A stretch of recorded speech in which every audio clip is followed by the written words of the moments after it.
লক্ষ্মীপুর গ্রামে তার বাবা মায়ের সঙ্গে একসাথে বসবাস করত রমেশ। রমেশ ছিল অনেক শান্তশিষ্ট একটি ছেলে। সে গোটা দিন তাদের বাসায় খেলাধুলা করতো এবং সবার সাথে ভালোভাবে আচরণ করত।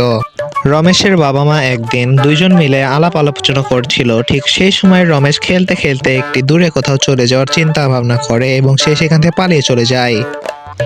রমেশ দৌড়াতে দৌড়াতে বাসা থেকে অনেক দূরে চলে আসে এবং সে একটি ঘন জঙ্গলের মাঝে দৌড়াতে দৌড়াতে চলতে থাকে।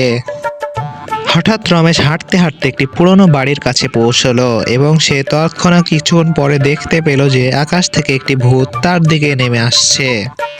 ভূতটিকে দেখে রমেশ অনেক ভয় পেয়ে গেল এবং তাকে বোঝালো যে আমি এখানে ভুল করে চলে আসছি, তুমি দয়া করে আমার কোনো ক্ষতি করো না, আমাকে যেতে দাও। তবে তার উত্তরে ভূতটি বলল যে তুমি যেহেতু এখানে ভুল করে চলে আসছো, তবে আমি আজকে তোমাকে খেয়ে ফেলে দেব। রমেশ ভূতটির কথা শুনে দৌড়াতে দৌড়াতে পালাতে লাগলো, তবে ভূতটিও তার পিছে পিছে দৌড়াতে লাগলো এবং তাকে ধরার জন্য ধাওয়া করলো। তবে সেই মুহূর্তে হঠাৎ সে দেখতে পেল যে রমেশের বাবা মা সেখানে উপস্থিত হলেন এবং তার কাছে এসে পৌঁছলেন এবং তাকে মানা করলেন যে আমাদের ছেলের কোনো ক্ষতি করো না তুমি।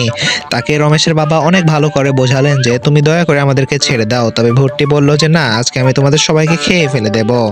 ভূতটির কথা শুনে রমেশের মা অনেক রেগে গেলেন এবং রাগের মাথায় ভূতটিকে মারা শুরু করলেন। সেই তৎক্ষণাৎ মুহূর্তে ভূতটি সেখান থেকে পালিয়ে যেতে চাইলো, তবে রমেশের মা তাকে মারতে মারতে সেখান থেকে তাড়িয়ে দিলেন।